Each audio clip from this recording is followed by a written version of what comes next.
Hi ನಮಸ್ತೆ ಎಲ್ಲರಿಗೂ ಮಧುರಾ ಚಾನಲ್ಗೆ ಸ್ವಾಗತ.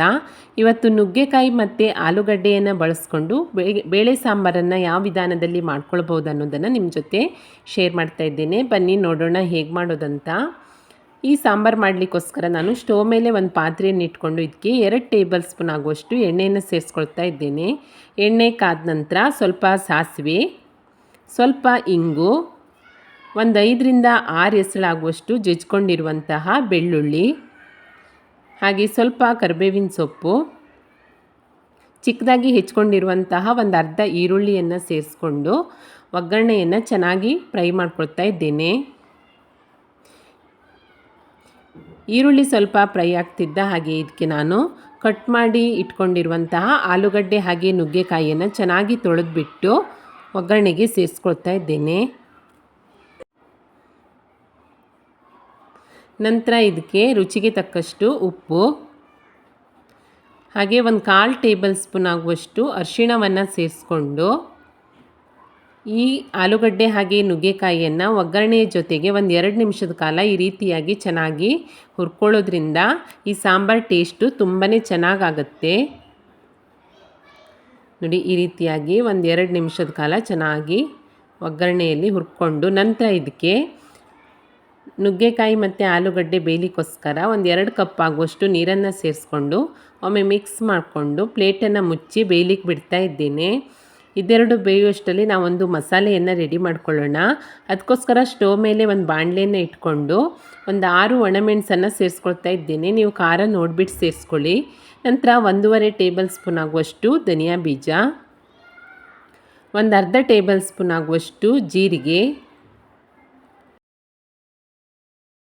1 ಟೇಬಲ್ ಸ್ಪೂನ್ ಆಗುವಷ್ಟು ಕಡಲೆಬೇಳೆ, 1/4 ಟೇಬಲ್ ಸ್ಪೂನ್ ಆಗುವಷ್ಟು ಮೆಂತ್ಯ ಬೀಜ, ಹಾಗೆ ಸ್ವಲ್ಪ ಕರಿಬೇವಿನ ಸೊಪ್ಪನ್ನು ಸೇರಿಸ್ಕೊಂಡು ಇವಿಷ್ಟು ರೋಸ್ಟ್ ಆಗೋ ತನಕ ಇದನ್ನು ಹುರ್ಕೊಳ್ತಾ ಇದ್ದೇನೆ. ನೀವು ಬೇಕಿದ್ದರೆ ಎಣ್ಣೆ ಹಾಕಿಬಿಟ್ಟು ಕೂಡ ಫ್ರೈ ಮಾಡ್ಕೊಳ್ಬೋದು. ಇದಿಷ್ಟು ರೋಸ್ಟ್ ಆಗ್ತಿದ್ದ ಹಾಗೆಯೇ ಒಂದು ಅರ್ಧ ಕಪ್ ಆಗುವಷ್ಟು ಕಾಯಿ ತುರಿಯನ್ನು ಸೇರಿಸ್ಕೊಂಡು ಕಾಯಿ ತುರಿಯಲ್ಲಿರುವ ನೀರಿನ ಅಂಶ ಎಲ್ಲ ಡ್ರೈ ಆಗೋ ತನಕ ಇದನ್ನು ಈ ರೀತಿಯಾಗಿ ಚೆನ್ನಾಗಿ ಫ್ರೈ ಮಾಡ್ಕೊಳ್ತಾ ಇದ್ದೇನೆ. ನೋಡಿ, ಈಗ ಎಲ್ಲವೂ ಚೆನ್ನಾಗಿ ಫ್ರೈ ಆಗಿದೆ. ಈಗ ಸ್ಟವನ್ನು ಆಫ್ ಮಾಡ್ಕೊಳ್ತೀನಿ. ಅಷ್ಟರಲ್ಲಿ ನುಗ್ಗೆಕಾಯಿ ಹಾಗೆ ಆಲೂಗಡ್ಡೆ ಕೂಡ ಒಂದು 70% ಬೆಂದಿರುತ್ತೆ. ಇದನ್ನೊಮ್ಮೆ ಮಿಕ್ಸ್ ಮಾಡಿಕೊಂಡು ಇದಕ್ಕೆ ಬೇಯಿಸಿ ಇಟ್ಕೊಂಡಿರುವಷ್ಟು 1 ಕಪ್ ಆಗುವಷ್ಟು ಬೇಳೆಯನ್ನು ಸೇರಿಸ್ಕೊಳ್ತಾ ಇದ್ದೇನೆ. ನಿಮಗೆ ತೊಗರಿಬೇಳೆ ಬೇಕಿದ್ದರೂ ಸೇರಿಸ್ಕೊಳ್ಬೋದು, ಹಾಗೆ ಹೆಸರುಬೇಳೆ ಬೇಕಿದ್ದರೂ ಬೇಯಿಸಿಬಿಟ್ಟು ಸೇರಿಸ್ಕೊಳ್ಬೋದು. ನಂತರ ಒಮ್ಮೆ ಮಿಕ್ಸ್ ಮಾಡಿ ಮತ್ತೆ ಪುನಃ ಪ್ಲೇಟನ್ನು ಮುಚ್ಚಿ ಬೇಯಲಿಕ್ಕೆ ಬಿಡ್ತಾ ಇದ್ದೇನೆ.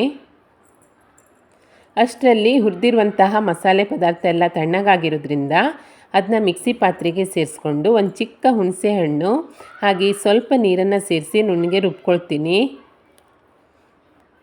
ಇವಾಗ ನೋಡಿ, ಆಲೂಗಡ್ಡೆ ಹಾಗೆ ನುಗ್ಗೆಕಾಯಿ ಎಲ್ಲವೂ ಚೆನ್ನಾಗಿ ಬೆಂದಿದೆ.